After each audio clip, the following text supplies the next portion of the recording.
Hello friends. आज मैं आपके साथ पॉलिटिकल साइंस का एक और टॉपिक लेके आया हूँ और टॉपिक का नाम है पॉजिटिव लिबरलिज्म। इसको मॉडर्न लिबरलिज्म भी कहा जाता है।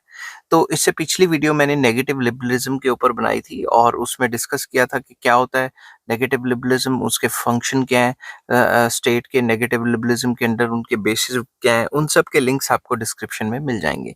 तो पॉजिटिव लिबरलिज्म किस तरीके से डेवलप हो गया है ये इस वीडियो में मैं डिस्कस करूंगा। उससे पहले थोड़ा सा हिस्टोरिकल पर्सपेक्टिव बताऊंगा कि किस तरीके से रहा। चलिए विदाउट वेस्टिंग एनी टाइम शुरू करते हैं।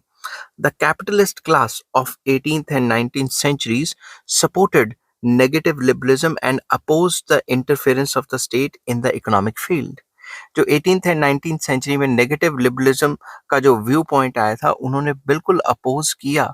किसको अपोज किया? गवर्नमेंट के इंटरफेरेंस को, कि गवर्नमेंट को इकोनॉमिक फील्ड में इंटरफेयर करना ही नहीं चाहिए। Open competition and free trade were essential for the progress of the capitalists because the supreme power of the state was held by them। वो ये मानते थे कि भाई एकदम जो है ओपन कंपटीशन और फ्री ट्रेड होना चाहिए, गवर्नमेंट की दखल अंदाजी नहीं होनी चाहिए, क्योंकि सारी की सारी जो स्टेट की पावर है वो उन्हीं के पास होती थी। They therefore visualized the power of the state with the suspicion and propagated that the state interference in the economic field will arrest the economic progress। उनका ऐसा मानना था कि भाई सरकार जो है वो उसको सस्पिशन, शक की नज़र से देखते थे कि जो सरकार है वैसे तो वो अमीरों की ही सरकार है, मगर फिर भी जो सरकार है वो इकोनॉमिक प्रोग्रेस होने नहीं देगी और इकोनॉमिक प्रोग्रेस के जो रास्ता है उसमें रुकावट बन जाएगी और स्टेट इंटरवेंशन से जो इकोनॉमिक ग्रोथ है या देश की तरक्की है वो नहीं हो सकती। ठीक है, उनका ऐसा मानना था। But with the advent of the Industrial Revolution in Europe, a remarkable transformation took place in the ideology of liberalism with regard to the role of the state। but जैसे ही इंडस्ट्रियल रेवोल्यूशन आया 17th and 18th century में, वैसे ही उनके जो liberalism के जो सोच विचार थी, उनकी जो लिबरलिज्म का जो तरीका था या फिर उनका जो लिबरलिज्म के बारे में आइडियोलॉजी थी, उसको थोड़ा सा चेंज किया गया। किस तरीके से? Negative liberalism was replaced with positive liberalism. अब जो नेगेटिव लिबरलिज्म था उसको पॉजिटिव लिबरलिज्म से रिप्लेस कर दिया गया।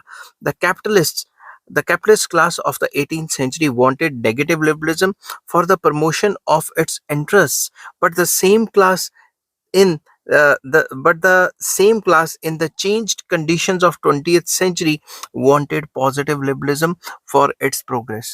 अब जो 17th 18th सेंचुरी में वो जो कैपिटलिस्ट की क्लास थी जो कह रही थी कि हमें बिल्कुल फ्री ट्रेड ओपन कंपटीशन चाहिए, वही क्लास जो जो क्या कहते हैं, जो इंडस्ट्रियल रेवोल्यूशन के टाइम पीरियड के बाद नियरली 20th सेंचुरी में वही क्लास कह रही थी कि मुझे जो है नेगेटिव लिबरलिज्म नहीं चाहिए। ठीक है, मुझे पॉजिटिव लिबरलिज्म चाहिए।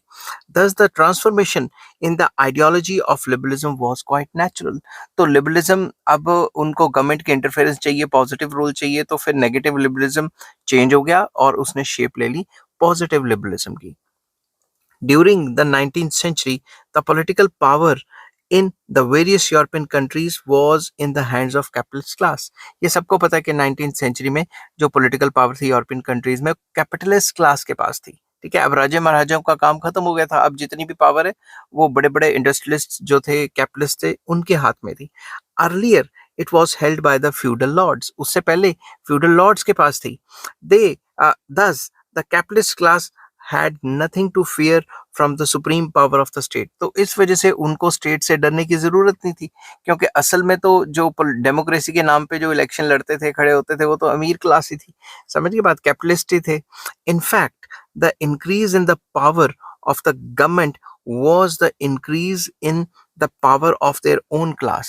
तो अगर जब वो गवर्नमेंट ही खुद चला रहे हैं तो इसका मतलब ये है कि जब गवर्नमेंट की पावर इंक्रीज होगी तो उनकी खुद की पावर ही इंक्रीज होगी। But it is a fact of history that with the development of the capitalist class a class of workers also came into existence. ये सबको पता है कि जब कैपिटलिस्ट क्लास डेवलप होती है तो वर्कर्स की जो क्लास है वो भी सामने आ जाती है। वर्कर्स और कैपिटलिस्ट को एग्जिस्ट करते हैं। These workers had been greatly exploited by the capitalists during the period of industrial revolution।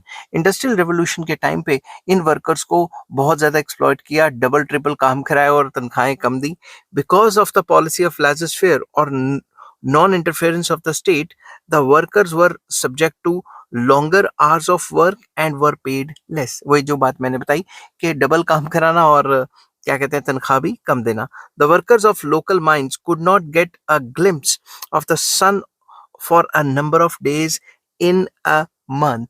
ऐसा भी कहा जाता है कि जो माइंस वगैरह में काम करते थे लोग, जो अंदर माइन, कोल माइन या फिर कोई किसी भी टाइप की माइंस या फिर इंडस्ट्रीज में काम करते थे, वो कई कई दिन तक सूरज ही नहीं देख पाते थे क्योंकि उनको निकलने ही नहीं दिया जाता था.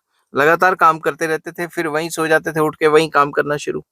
Due to the policy of non-interference of the state, the problems of poverty, exploitation, unemployment, illiteracy and death by starvation increased. तो इस वजह से कि गवर्नमेंट इंटरफेयर नहीं करेगी, जो इकोनॉमिक अफेयर्स हैं इनकी वजह से गरीबी बहुत फैल गई, एक्सप्लॉयटेशन होनी शुरू होगी वर्कर्स की, अनएम्प्लॉयमेंट फैल गई, इलिटरेसी एंड डेथ भी होनी शुरू हो गई क्योंकि उनको निकलने नहीं देते थे तो वो भूखे मर जाते थे. As a result of all this, the Marxism came into existence, which shocked the very roots of capitalist society.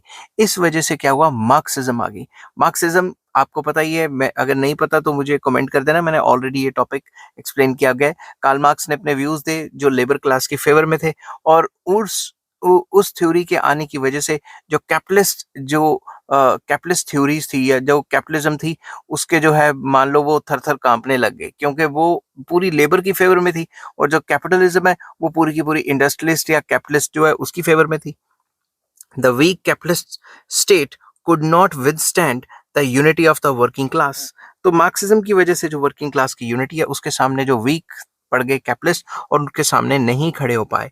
The liberalist who during the 17th and 18th centuries were inimical of the state becomes its staunch supporter. अब मैं दोबारा से बोल रहा हूँ, वो liberalist जो 17th and 18th century में स्टेट को मैक्सिमम फंक्शन देना ही नहीं चाहते थे, अब वो सीधे हो गए और उन्होंने कहा कि भाई स्टेट को मैक्सिमम फंक्शंस देने चाहिए. They stressed on they stressed on the idea of strengthening the state so that raising power of the proletariats may be successfully resisted. तो उन्होंने कहा सरकार को ज्यादा से ज्यादा पावर देनी चाहिए और सरकार ज्यादा से ज्यादा अच्छे काम करे, वेलफेयर के काम करे ताकि कहीं भाई मार्क्सिज्म ना फैल जाए. इस वजह से जो कैपिटलिस्ट थे जो कि नेगेटिव लिबरलिज्म को फेवर करते थे उन्होंने कहा कि भाई अब वेलफेयर स्टेट का जमाना आ गया और सरकार को ज्यादा से ज्यादा जो है फंक्शंस देने चाहिए. इससे अगर नहीं देंगे तो कहीं मार्क्सिज्म फैल जाएगी तो कैपिटलिज्म तो पूरी की पूरी खत्म हो जाएगी. समझ की बात. तो अब पॉजिटिव लिबरलिज्म क्या है? पॉजिटिव लिबरलिज्म इज दस the outcome of the reaction against these two ideologies के कैपिटलिज्म और जो मार्क्सिज्म है जिसको सोशलिज्म भी कहा जाता है उनके बीच में जो रिएक्शन है उसकी वजह से पॉजिटिव लिबरलिज्म बॉर्न होती है. The liberalist of this period did not fear the supreme power of the state because the political power of the state was held by the rich people. उनका ये मानना था कि भाई स्टेट की power की क्या टेंशन लेनी क्योंकि स्टेट की पावर तो ऑलरेडी रिच क्लास के पास ही होती है. अमीर ही इलेक्शन लड़ते हैं और अमीर ही जो है वो जीते जाते हैं, गरीब कहाँ इलेक्शन लड़ पाता है. Thus the positive liberalists advocated the state to be assigned more and more functions so that it may be able to undertake more welfare projects for the people. उनका ये मानना था कि सरकार को ज्यादा से ज्यादा, गवर्नमेंट को ज्यादा से ज्यादा, स्टेट को ज्यादा से ज्यादा फंक्शंस देने चाहिए ताकि स्टेट जो है वेलफेयर प्रोजेक्ट्स कर सके इंसानों के लिए, लोगों के लिए. The earlier concept of state as a necessary evil gave the place to the concept of a welfare state safeguarding the common interest of all the people. जो पहले चलता आ रहा था कॉन्सेप्ट के जो स्टेट है उसको इंटरफेयर ही नहीं करना चाहिए इकोनॉमी में, उसकी जगह पे अब एक सिस्टम आ गया जिसमें सरकार को, स्टेट को ज्यादा से ज्यादा फंक्शंस दिए जाएंगे ताकि स्टेट जो है वो सेफगार्ड करे, बचा के रखे लोगों के इंटरेस्ट को. In social field, the state is a referee. The state as a referee was replaced by the state as a captain and police state was transformed into a welfare state. जो पुराने जमाने में state सिर्फ एक type का referee होता था but अब उसका रोल चेंज करके जो है कैप्टन के तौर पे बना दिया गया और अब उसको ज्यादा से ज्यादा जो है वेलफेयर फंक्शंस दिए गए बजाय इसके कि वो सिर्फ पुलिस स्टेट बने या नेगेटिव फंक्शंस करे, उससे बदले उसको ज्यादा फंक्शंस प्रोवाइड कराए गए. ठीक है. Eminent scholars like JS Mill, Laski,